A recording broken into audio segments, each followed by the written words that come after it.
everybody. We got a great one today, for a change. And this time, I swear I mean it, because Molly Jong-Fast is my guest today. You may know Molly from her podcast, Fast Politics, or for her many appearances on MSNBC.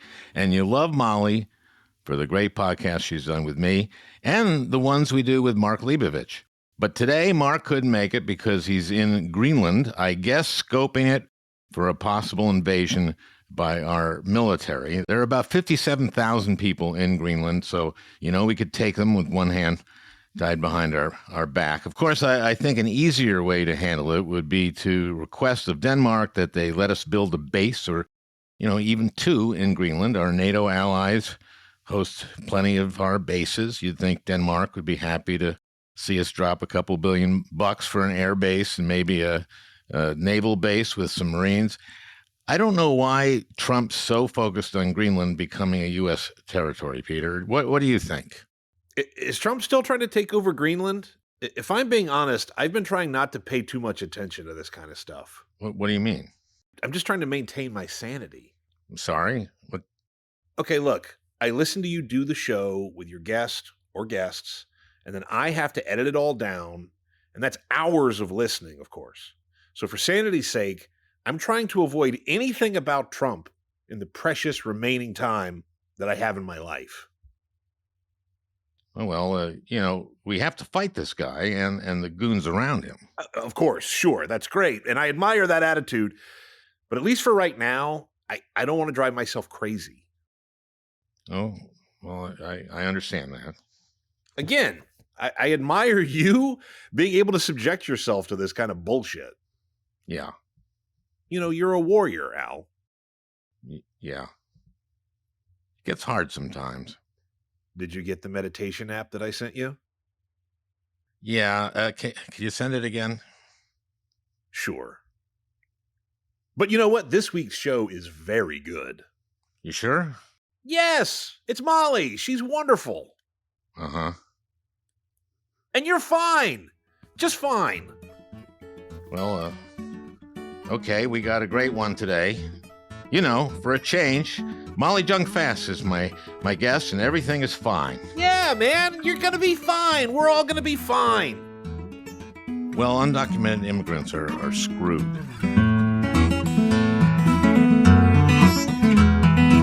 Hey, Molly. Hi, Al Franken. What's going on? Well, usually we have Mark Leibovich with you, but he is in Greenland. Better him than me. Well, it's winter there now, as it is here, and it's in Greenland. So yes. They have 4 hours of sunlight every day. But once they are owned by Donald Trump and the subsidiary of America, LLC, they're going to be much happier because then they'll be part of this failed experiment. Of the golden age of America. Yes. Yeah. It's coming back. The golden age. Okay. It's all happening. I'm going to do a few things today. I want to talk about the administration thus far, the Trump administration thus far. Well, price of eggs went way up, evidently, in the last few days. Yeah. I was promised that he would lower the price of eggs. Well, I tariffs. don't think we should blame him for the first week of any price increase. His tariffs haven't come in and created He can't more be inflation. taken literally or physically or spiritually. I'm going to start off with the inaugural address. So that was the beginning. Now, yes, I was going to play him, but from the last couple of weeks, I've learned from our listeners that they do not like hearing his voice.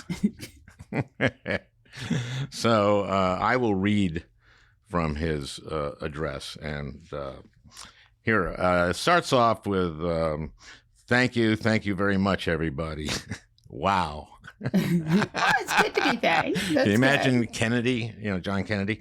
Yeah. Thank you very much. Wow. Anyway, that's how his starts.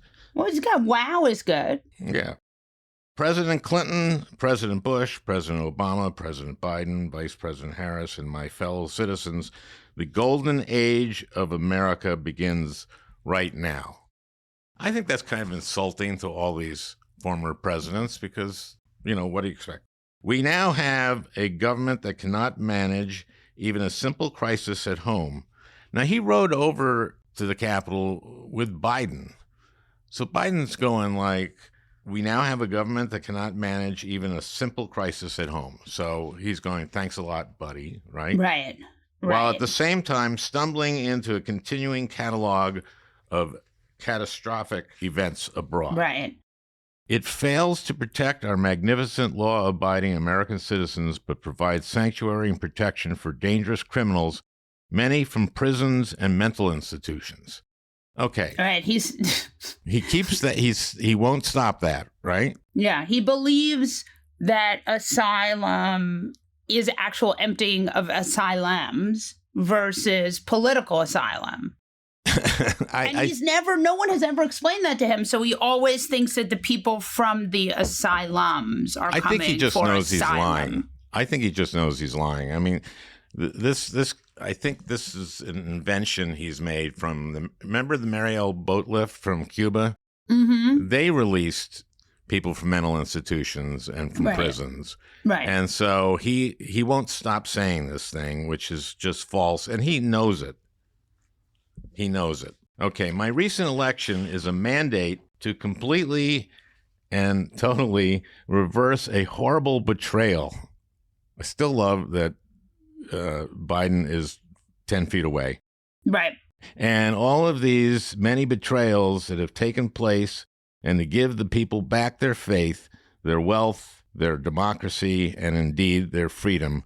From this moment, America's decline is over. Okay, so you want my hottest take? Yeah. So I actually think what Trump is doing here, why Trump has been able to get back into office, is because his entire gestalt, everything from governing to just how, there is no governing, but from everything he does is to run for office, right? His whole thing is PR. And the Democrats lost because they were not running for president for 4 years, right? Trump has been running for president now for almost a decade. I think we lost for the reason that, Biden stayed in and was too old. There's a lot of stuff, right? Yeah. But what I think when we look at Trump, so what he's doing now is he's engaged in a post-truth situation. So he says, first of all, he says, America is shit, right? It's terrible. It's disgusting. It's the dregs. Now I'm going to fix it. And now he's going to do things. He's going to fix things that were never problems, right? That's one of the things he does. He did this the last time too, right? He's going to solve American decline by renaming, for example, the Gulf of Mexico, the Gulf of America. He's going to return the name to Mount McKinley. These are the things that are... There's so much of this is just symbolism and pomp, and his voters like it. And so in that way, he has served his voters. And so, he just does this, and the shticky stuff, it has worked for him. Now, as much as it offends me on the sort of sensibilities of how stupid it is, it does show. That's what I'm going for here, mainly. It's stupid, but it's obviously worked. So the question is, how do Democrats do stuff like that without the disgusting cruelty? Okay, I'm going to keep going in this because some of these are so ironic. Over the past 8 years, I have been tested and challenged more than any president in our 250-year history. Don't you think Lincoln and FDR if were they challenged? Had done all of the illegal things that Trump had, then they would be tested too. Right? That he was tested by all of the civil and federal and state crimes that he was subjected to, some accountability for. Okay. So he has been tested and challenged more than Lincoln.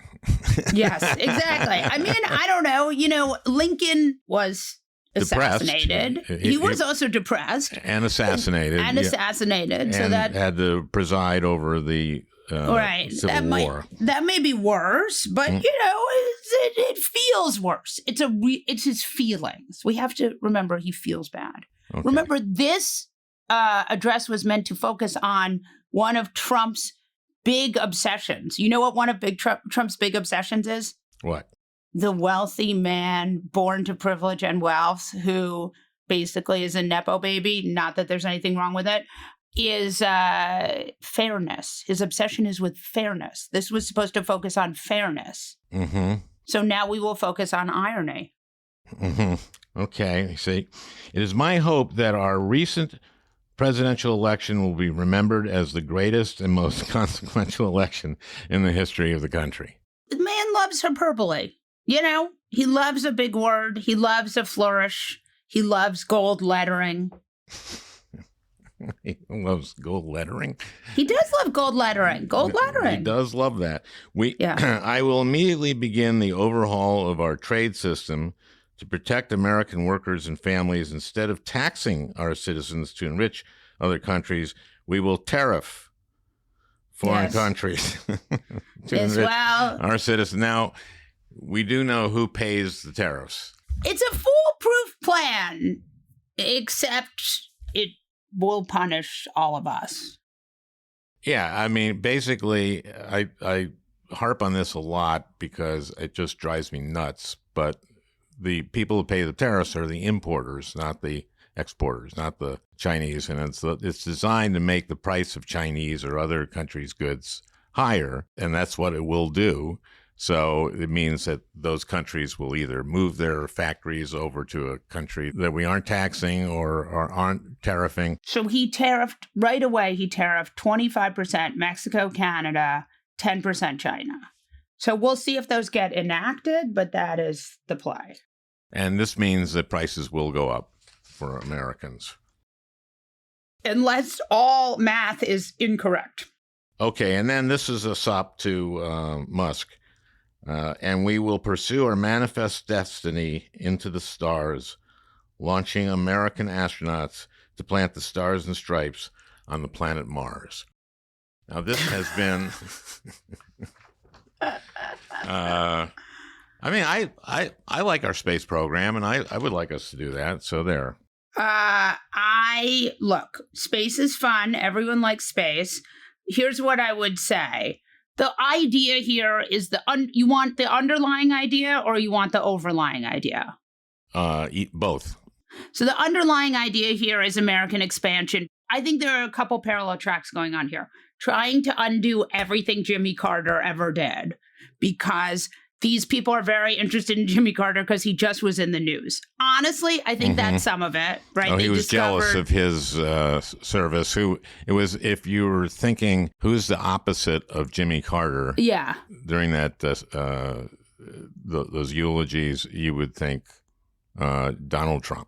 Yes, I think that's part of it. So it's partially trying to undo Carter. It's partially trying to undo all of the FDR stuff, right? Like the Great Society, the social safety net. And then I think part of it is trying to sort of invoke a lot of it. And then you remember they want to undo the 14th Amendment, birthright citizenship, which was, again, Reconstruction. That's one of the executive orders, and I wanted to go into those. So that one... Yes, sorry to get ahead of us. No, that won't work, right? I hope it won't work. The 14th Amendment created birthright citizenship. So the 14th Amendment, the sort of Reconstruction after slavery, the sort of Americans trying to seek forgiveness for their own original sin, that is sort of one of the most profound moments in American history, right? This idea that we could stop the tape and become a different, better nation. Right. That was after of course, the Civil War, and which was maybe as difficult a time for Lincoln. I mean, I wouldn't say that. As Trump's... During Studio 54, his Vietnam. Well, yes, his Vietnam, and also just all those trials that you talked about. Those are trying. Yeah, he didn't like those. But the good news is all of his lawyers are now running the Justice Department, because how better to reward one's lawyer than with a government job? So there's a larger gestalt here, which is fairness, right? To undo the sort of trying to make America more fair and trying to undo some of America's greatest sort of shames. And this is the manifest destiny piece, right? We're going to take over Mexico. We're going to take over Greenland. Now, why can't you just say to Denmark, we'd like a couple bases in Greenland? Because the whole point here is not that it's about getting along with people. The point here is it's about taking over other countries, right? It's about winning. It's about testosterone. It's about Mark Zuckerberg going on a show and genuflecting. I mean, that's like, you may criticize Democrats for not being able to do certain things or seeming incompetent, but this competence was never the goal here, right? Power is the goal. That's a good one.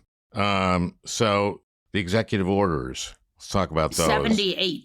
We won't do all 78. Really? What Yeah. about American commitment to beautiful architecture?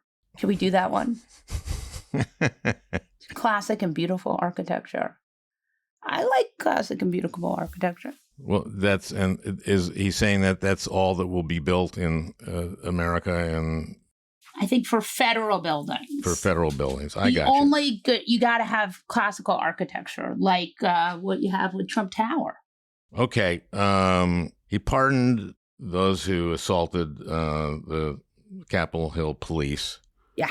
You know, I was protected by the Capitol Hill police, and they were friends, and this is not sitting well with the American public, is it?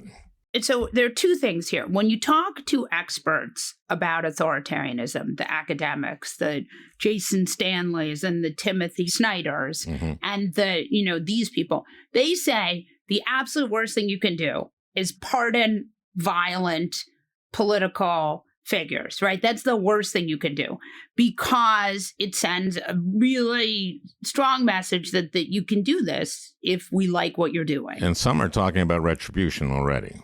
Yeah, very unsurprisingly. And we saw a picture of the head of the Oath Keepers in Capitol Hill in the cafeteria, ready to go and lobby Republican lawmakers. So this man has gone from jail. That's Stuart Rhodes, right? Stuart Rhodes, yes. Went to Capitol Hill the day after he's out. Yes, out of jail. If anyone is paying even the slightest bit of attention, they would see that you can go to jail for doing a crime and then go to visit a Republican congressperson. Trump signed an order pulling the U.S. From the World Health Organization. That's a really bad idea, isn't it? Well, so he wants to punish the World Health Organization for COVID. And so he's going to do it by making sure that if there are any more pandemics, none of us will know about it. Because, this is like all this stuff it's punishing. We think it's punishing. The problem with Trumpism is you think you're punishing people, but you're really punishing us. Now, he declared a national emergency at the Mexican border. Yes.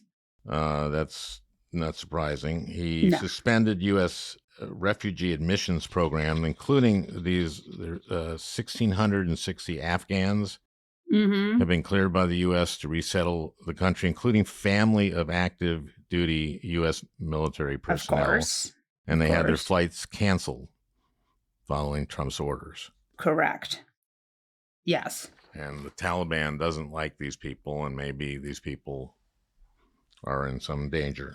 Maybe, but this is Trumpism, right? This is what, look at here's a big question. In Miami, they are celebrating. Yeah. It's basically Cuba. So it's celebrating Trump in Miami. They're so excited, right? You have Cubans delighted. Well, now we're going to go after Havana. We're going to go after. We're not going to. And if you have a relative still in Cuba, they're out of luck. Okay. The birthright citizen. You brought that 14th Amendment. Yeah. So you believe that there's any chance that this happens? Because it is in the 14th Amendment that anyone born here is a citizen. Now, what's his way out of this? He's saying that if you were born to someone who wasn't a citizen, who was Yes. illegal here, then you're not a citizen. And also that if you're born with to someone who comes over on an HB1 visa, you are also not a citizen. So this would be humongous paradigm shift. I think what will happen now is this will make its way up the courts, or it may just go immediately to the Supreme Court. It is very hard to imagine a world where this Supreme Court, he has 4 members of the court who will do anything he wants, right? Alito, Thomas, Kavanaugh, and Gorsuch. Those guys will rubber stamp anything. So the question is, what will Amy do and what will Roberts do? And that is an open question. Yeah. What did they do? They did a 5-4 recently. Yeah. That was that lineup. What was that? Do you remember? It was, can Donald Trump even be sentenced? And that was another one where it was like, it shouldn't have even gone to them because it was so completely not something they should have even weighed in on. But there were 4 votes against him. Even being sentenced. Yeah. Okay. Lucky us. He declared a national energy emergency. Yes, drill, baby, drill. That's what he said, drill, baby, drill. Now, we're already drilling more than we ever have before, right? Reality has no place here. Okay, Al? I feel like you keep trying to inject reality into this. I'm sorry. This is not a reality-based presidency. This is an Earth 2-based presidency. So he just is doing whatever he thinks his people will like. And also things that will make him richer. That's right. Now, how is he making himself richer? I mean, how many different things are there? This currency, right? Trump coin, which made him billions of dollars. But I like when they asked him about it, he was like, did I really make money? It's not that much compared to the billionaires who support me. I mean, I think the most interesting tension right now, if you want to talk tension, is the tension between Elon and so Trump. There's this SoftBank guy who he rolls out every time he gets to be president. Mm-hmm. And he did this in 2017 too. He rolled out the SoftBank guy, and the SoftBank guy said he was going to make a huge investment in whatever. And then we never saw him again. He was like a prop. He brought him out during the transition. Yeah. To make the same kind of announcement. Yeah. So this time he brought him out with Sam Altman and said he's going to put gazillion trillion dollars into AI. And then Sam Altman said, great. And then they announced it. And then Elon was like, oh no, I don't make any money on this, and started tweeting about it. And Elon has his own AI. So you think that's going to be a main tension is between Elon and the Trump? How long can that last, you think? I mean, supposedly they're very happy together, and Elon has a government ID and things are going to keep going. It's hard for me to imagine, but it's certainly He's possible. supposed to have an office in the executive office building. I mean, he's already efficiently gotten rid of Vivek. Yeah, although he's running for governor of Ohio, right? Yeah, but he's also out, right? He was in, and now he's out. He might have taken himself out to run for governor. It takes a lot of your attention to run for office. Okay, well, let's look at, maybe we should look at the cabinet. Rubio passed unanimously, right? Yeah. Okay, and I can't imagine anybody else who's been nominated doing that. But who are the problems? It's Kennedy and Hegseth. Hegseth has some new charges against him from his former sister-in-law. He's not going to make it, is he? I think he is going to make it. Really? Yeah. I mean, I again, it's a math problem, right? So you know the Senate better than me. Yep. Personally, I'm the most worried about RFK. If you had choices that would keep me up at night, RFK, Kash Patel. Those are the two. Well, Kash Patel is definitely about retribution. Right. And he's actually named some of the people he's going after. Right. And he also is a conspiracy nut. Right. And thinks the 2020 election was stolen. So those two would be the ones that I would be the most worried about. I worry about Hegseth because he was in charge of 2 veterans organizations that were very small, and he was kicked out of both of them because they both went broke. I mean, if you think of all of this as a backlash, that if you think of each one of these sort of Trump getting elected, Biden getting elected, Me Too, if you think of everything here as a backlash to a backlash to a backlash, it makes a lot more sense. Okay. But Hegseth, I think it's just on I'll make a bet with you. Yeah. I think Hegseth doesn't make it. And I don't know. I would be delighted. Yeah. And again, I think that with all the drunkenness and the womanizing, put that aside, here's a guy who ran 2 veterans organizations that went under because of mismanagement. And those were small ones. Okay, how about Tulsi Gabbard? You don't worry about her? I worry about her, but I'm a little less worried about her because I think that if she ends up with the job, she's going to get pretty siloed quickly. If you're a person who works in national security, you're not giving her any secrets. She's the boss. She's the boss, but she's the boss. She's head of, and it's all is head of the CIA. It's not good. Not good. None of these people are good. I mean, I've been shocked at how bad they are. There's a reason that Marco got 99 votes, right? It's because they were shocked that he had picked someone normal. Now, why are you afraid of Kennedy so much? I mean, I just think that we just had a pandemic, right? And now we're going to put this guy. I mean, it's like I still have my, COVID tests, and we're going to it just feels like Lucy in the football. Like, can we just take a break from pandemics? Like, I personally don't want to live through another one. And I actually think what's happened here is pretty interesting. So I think there are 2 things here. Trump wants to reward RFK because RFK helped him win, right? He was pulling from Trump. Can you imagine a scenario where Democrats would have been like, we just have to reach out to everyone who's taking votes from us. Let's have Jill Stein speak at the convention. Let's have every group that we've been ignoring and alienating speak at the convention. Let's make promises to, can you imagine? Like, Democrats would have won. I worry about RFK being in charge of our national health. And I just worry about it. I mean, the guy doesn't believe in vaccines. He doesn't believe, or maybe he says he does now, but he really doesn't. So we're going to have a measles outbreak, and we're going to have... It's all preventable. I mean, it's so stupid. Like, we're the United States of amnesia. We know nothing. We remember nothing. We learn nothing, to quote Gore Vidal. Let's move on to Bishop Marianne Edgar Budd. Did you've seen She's that? Going to Gitmo. She's going to be the Bishop of Gitmo. Well, she's pretty amazing. I guess just Peter, do we have a clip? Let me make one final plea, Mr. President. Millions have put their trust in you.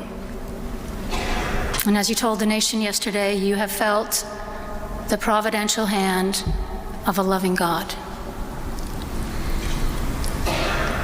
In the name of our God, I ask you to have mercy upon the people in our country who are scared now.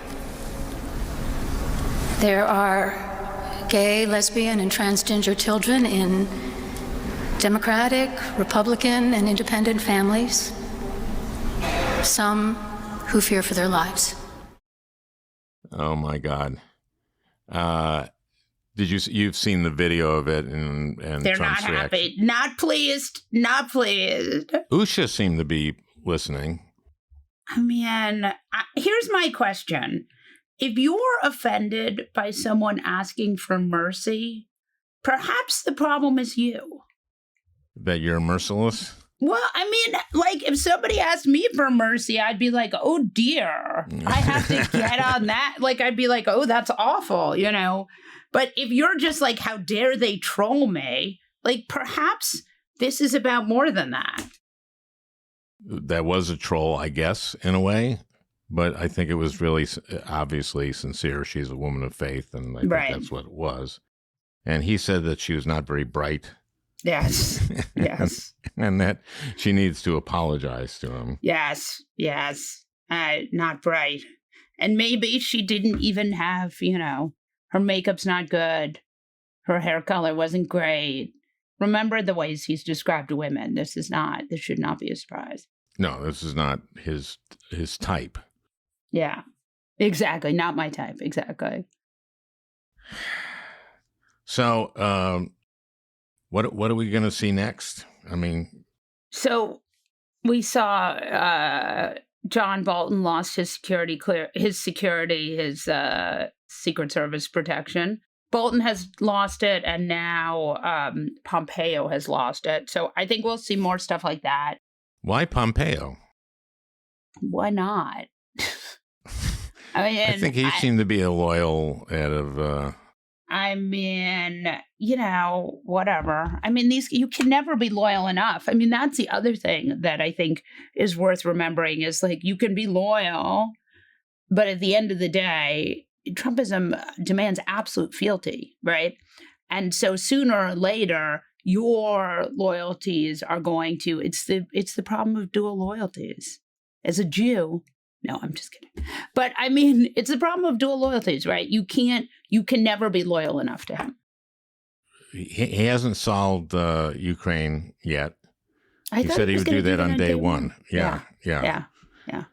But it's coming. He did take credit for the ceasefire. Yeah. In Gaza. Yeah. Didn't you think when it happened that Bibi would absolutely not allow a ceasefire until he got Trump elected?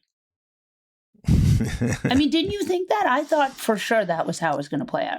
That was one of the single least surprising things of the whole year. That's an amazing insight. Yeah, I didn't think of that. Yeah, absolutely. I thought for sure that was how it was going to play out. So you think the ceasefire is going to hold and that we're going to have some kind of, what do we do now in Gaza? What does Israel do? They're not going to rebuild. Did you hear Trump? Beautiful oceanfront property. Mm-hmm. If you see the videos, I find it quite shocking. So I don't know what happens now. You have Trump and Bibi, and they're going to do whatever is best for them. I think, look, we know from 4 years of Trumpism that the really what's on Trump's radar is, whatever is going to make his base happy and whatever is going to make him richer. So he has Mike Huckabee there. He's our ambassador to Israel now. Yes. Huckabee does not believe in a two-state solution. He believes in a one-state. Really? Yeah. Are you kidding me? Mike Huckabee? Does he want to bring about the rapture? Perhaps. Yeah. And so you need Israel in place, but you can still have a two-state solution. All he needs are the Jews in Israel. He doesn't need them in the West Bank. I just don't have a lot of faith that good things are going to happen here. There's a possibility that it is not as bad as a lot of us worry, or it's not as bad in the way we think it's going to be bad, but I have trouble imagining that there will inadvertently be good things that happen, if that makes sense. Are you talking about in Israel or in Trumpism writ large? Okay. So what's your mood like? Because you have to pay attention. We both have to pay very close attention. And, I had, I've had all these, I played Trump a couple weeks ago, and people said, don't play his voice. Yeah. And so I know that people's mood is very low. So here's what I would say. I think back to 2016. The one thing I have going for me is I never for a minute thought, and I know a lot of people who did think this, I never for a minute thought, well, Trump getting back in office will be good for me. I literally thought every time I thought if Trump gets back in office, it's going to be such an incredible disaster for so many people. And so at least I have that. I have this one bit. Yeah, but it's not going to be anywhere near as disastrous to you as it is going to be to millions of other people. I mean, this in a way, it's a disaster to us because we have to pay attention to them. Right. No, it's not even comparable the way it's going to be for the people who voted for him in the Rio Grande Valley. I mean, when they start sweeping up, we have a history of deporting legal immigrants in this country because they are Latino. I mean, did that happen in when Eisenhower did it? Yes. And they did sweep up a ton of legal people, and it's going to happen again. I mean, no. What's going to happen to people in red states who rely on the federal government? It's going to be horrendous. And we're already seeing Trump is attacking FEMA. Yeah, he said something in his speech about North Carolina not getting its aid, and of course it did. Just give the money to the states is what he said. By the way, I just want to point out, just from a purely game theory thought process, California pays a ton of federal taxes. The idea that you're going to try to stiff them. That's amazing. That's Mike Johnson, right? Said that, you have to. He's going to want them to be more racist in order to get the money. They need you to be meaner to gay people. So in order to get the money for recovery from the fires. Right. The money that you paid. The money that's basically your money. Well, yeah. I mean, if you look at blue states versus red states in terms of what they pay into the federal government, it's usually blue states pay way, way, way, way more. Yeah. And red states get more money back than they put in. Yeah, for me, it's just I have to force myself to pay attention now. Now, I should be organizing. Yeah. But I'm doing this, I guess. I mean, the one bit of good news, if we were to try and find the good news here, it's that we are needed, right? We're needed. Yeah. Our people need us. Our country needs us. The people who are getting deported at the Rio Grande Valley need us. We are needed. And there is something to be said. I mean, so do I want it this way? Absolutely not. I even said this to my husband one night when I was having my anxiety. I had basically a year of anxiety dreams. I said, I woke up one night, and I said, I would give up my career today just to have things be normal. Just to have. Because they said it's not worth it. It's just not worth it to have to watch this kind of misery. But the good news is at least we have this. We can help in a small way. And that's not nothing. I mean, that's profound and enormous. So we get to be helpful to people, to our fellow Americans.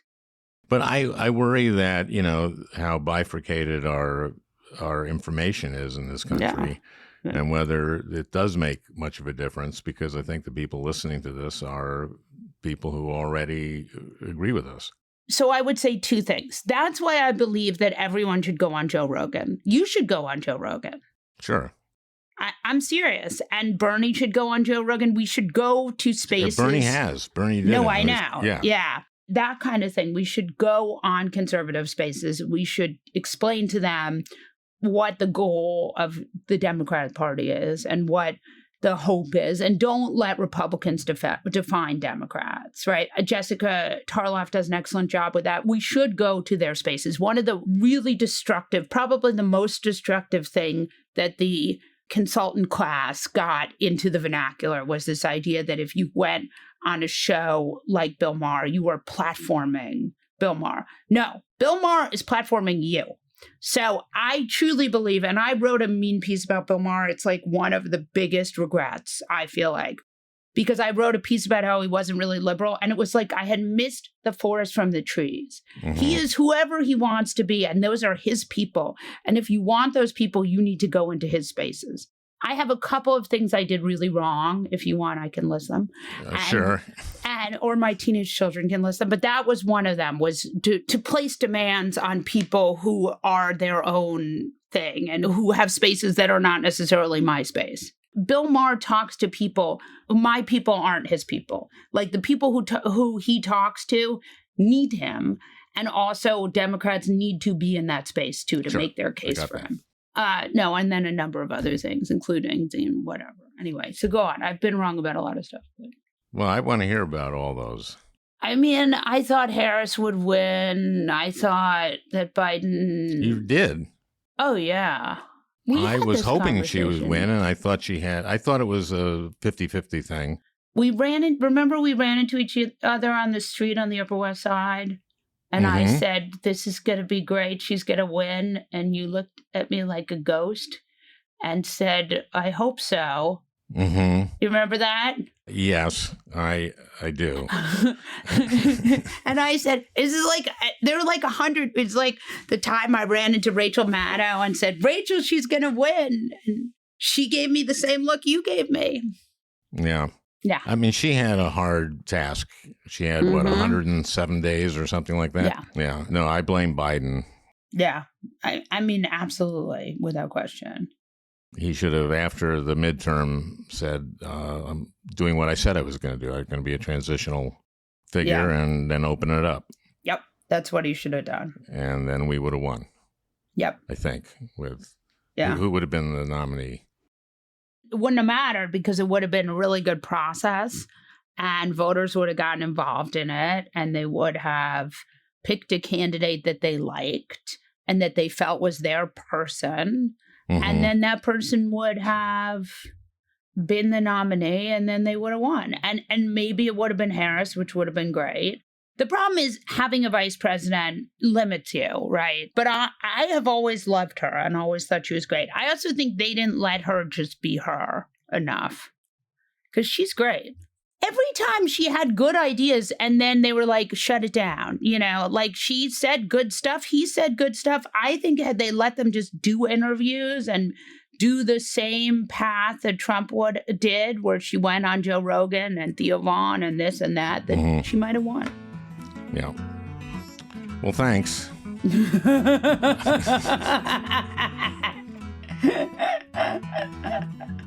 Oh, boy. Not well, great. Thank you. Thank you. Well, I hope you enjoyed listening. That beautiful music is by Leo Kottke, the great Leo Kottke. I want to thank Peter Ogburn for producing this podcast. We'll talk again next week.